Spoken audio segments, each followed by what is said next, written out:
What up, Giants fans? Before we get into today's show, I want to show some love to Xavier McKinney. It's his birthday. He's turning just 23 years old, and he is going to be an all-pro type of player this year. Let's show him some love. You can type X in the comment section for Xavier. You can type happy birthday. You can type 29. Whatever you want to do, just show Xavier McKinney some love in the comments right now.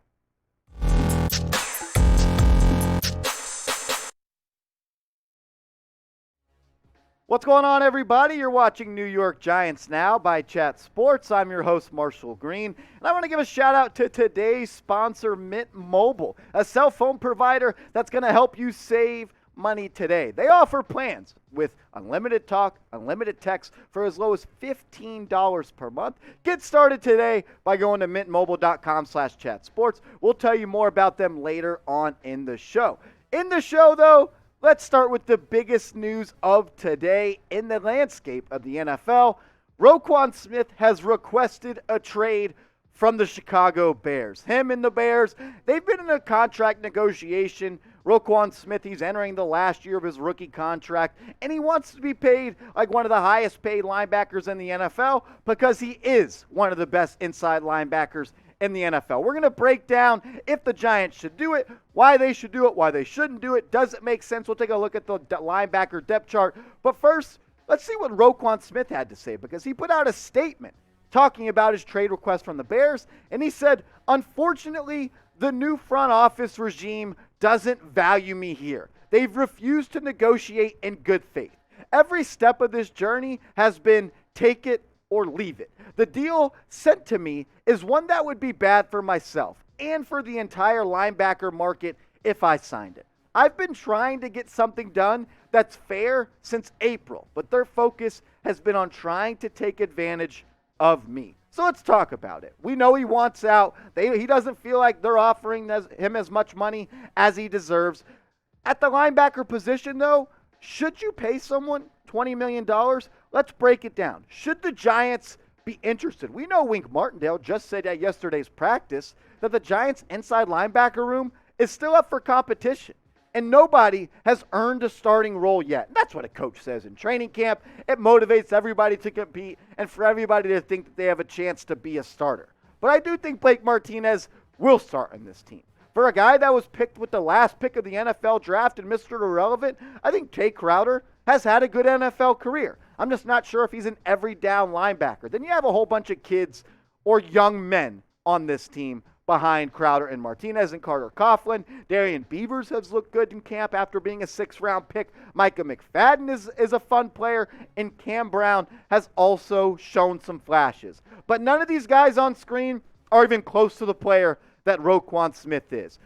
You can't even argue it. He's a top 10 linebacker in the NFL for sure. Some people would say top 5. Some people would say top 3, and I think all of them have arguments, and the stats back that. He's been one of the most consistent football players in the National Football League since he became an NFL player. His rookie year, 122 tackles, 8 tackles for loss, 5 sacks. He set the precedent of the type of player he was, and he has followed suit every year. 100 tackles every year of his NFL career. This past year, 12 tackles for loss, 3 sacks, 18 tackles for loss in 2020. There's no doubt he is a great player.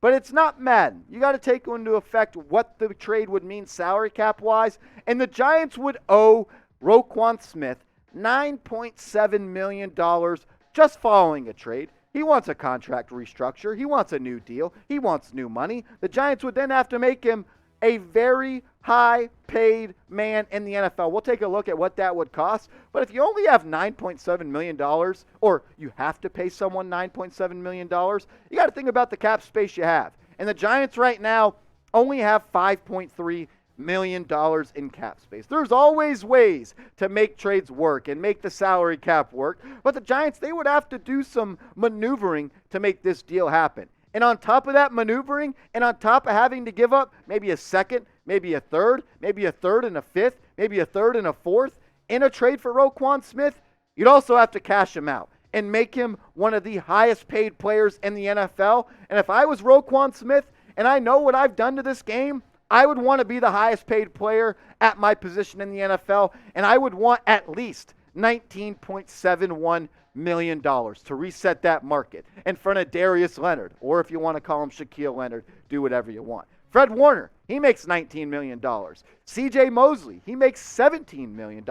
Zach Cunningham, $14.5, and Deion Jones, $14.25. Roquan Smith is going to want to be the number one paid player at his position in the NFL, and if I was him, I would want to do the same. I think it comes down to, though, if the Giants would think they should do that. Should they give up assets in a trade, have to make maneuvers to get him under the salary cap for this year, and then pay him the big bucks? I don't know, but I'll give you my opinion in a second. But I want to hear from you guys first. Should the Giants trade for Roquan Smith? If you were Joe Schoen, would you pull the trigger? Type T for trade, type P for pass. I'll let you know what I'm thinking in just a second, but I want to tell you guys more about Mint Mobile, today's sponsor, a cell phone provider that offers plans with unlimited talk and text for as low as $15 per month on the nation's largest 5G network, and they're hooking you guys up with a mobile hotspot. The best part about switching over to Mint Mobile, besides saving money, is that it's very easy. You get to keep your same phone. You get to keep your same phone number. You can switch over from the comfortability of your house thanks to their digital eSIM card technology. Get started today. Go to mintmobile.com/chatsports. I'll put the link in the comments and description of today's show. For the Giants, on trading for Roquan Smith, if I was Joe Schoen, I would pass on trading for Roquan, and we'll talk through it a little bit. But I don't think the Giants are in a position to offer up future assets in the draft, as well as sacrifice future cap space. This is a move that a team like the Broncos, or a team like the Packers, or a team like the Tampa Bay Buccaneers, someone that's on the verge of competing for a Super Bowl, this is a move that those teams would make. This is the cherry on top. This is the move that puts you from a contender to the guy on the top of the mountaintop as the team that should win the Super Bowl. I also think the inside linebacker position on defense is kind of like the running backs of offense. It's a position that's lost its value. It's not as important as it once was. And the shelf life of these players aren't nearly as long as the rest of the NFL, like running backs. Roquan, he probably is the exception to the rule, though. But if my team building strategy is, I don't want to overpay running backs. I don't want to spend draft capital, unnecessary draft capital on that position. And I go with the same line of thinking for linebackers. They're great players. They're fun. They're attractive to fans. But how much of a difference does an inside linebacker make on your wins and loss totals? He's a great player, no doubt about it. But I think the value is more so beneficiary to a team that's trying to win a Lombardi compared to a team like the New York Giants that's rebuilding and retooling. So for those reasons, I would not agree to a Roquan Smith trade if I was Joe Schoen and the New York Giants. But hey, if a trade happens, or if it goes to anybody in the division, we're going to be making a video about it. Because that's what we do here at New York Giants Now by Chat Sports. We talk about the latest news and rumors surrounding the G-Men. And with the NFL season just around the corner, watch parties every Sunday and a watch party this Thursday for the first week of the preseason. So if you're looking for a one-stop shop that gives you everything you need to know about the New York Giants on YouTube, we're your spot. Hit that big red button. Lock us in. Help us get to 11,000 subs.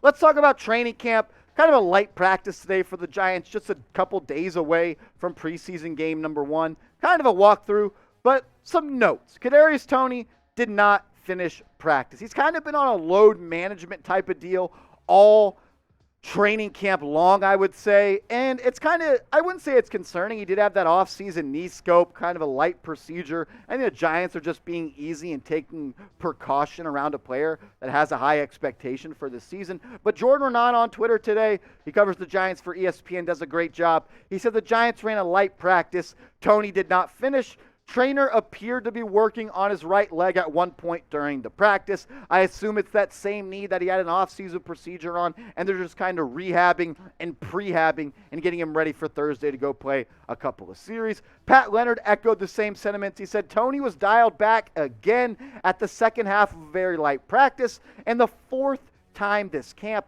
Not sure if today that was the plan. We're unsure, but I do think considering it's the fourth time that he's at a lighter load, the Giants are clearly managing the load and the workload of Kadarius Toney. And I think that's smart by a young coach in Brian Daboll, especially a player like Toney who missed 6-7 games last year due to injury. We need him ready for week 1. If you got to put him in bubble wrap, do it. I like what Justin Pennick on Twitter of Talkin' Giants, shout out to them, a great YouTube channel, check them out. He said, after an impressive first week of camp from Toney, I'm back to being concerned about his durability and availability. After week 1, Toney was argued and talked about by Giants fans as the best player on the field at Giants training camp. On Monday, he dropped a lot of passes. He's also been pulled out of some practices due to injury concerns, and it just seems like kind of the honeymoon stage for Kadarius Toney has wore off. It's time for him to play. It's time for him to produce. I believe in him. I think he's one of the most talented players in the NFL.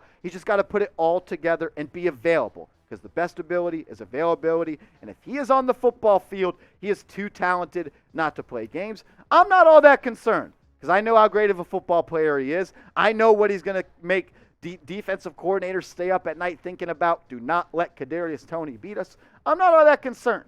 But the injuries are piling up, and it's definitely something to monitor. But let me know your concern level about Kadarius Toney. Scale it from 1 to 10, 1 being you're not all that concerned, 10 being you're very concerned. Another injury note, Joshua Ezeudu, the rookie offensive lineman, the interior O-lineman, the offensive guard, did not participate at practice yet again today. This is the second time this week that he did not participate. There's not an official update on what his injury is and the diagnosis and why he's not practicing, but I think it's something to monitor that he's already missed 2 practices in a row. Evan Neal has switched to number 73, with Matt Gano having retired due to that potential career-threatening neck injury. Evan Neal has switched from number 70 to 73. That's the number he has worn at Alabama. And I just want to show Evan Neal some love, because the big guys, they don't really get talked about enough. And he's had some rookie struggles. But let's hope all the struggles are left in the jersey number of number 70 and 73. Evan Neal is a different beast. Let's show some love to the big guy up front, the right tackle of the future, Evan Neal. Type 73 in the comments right now.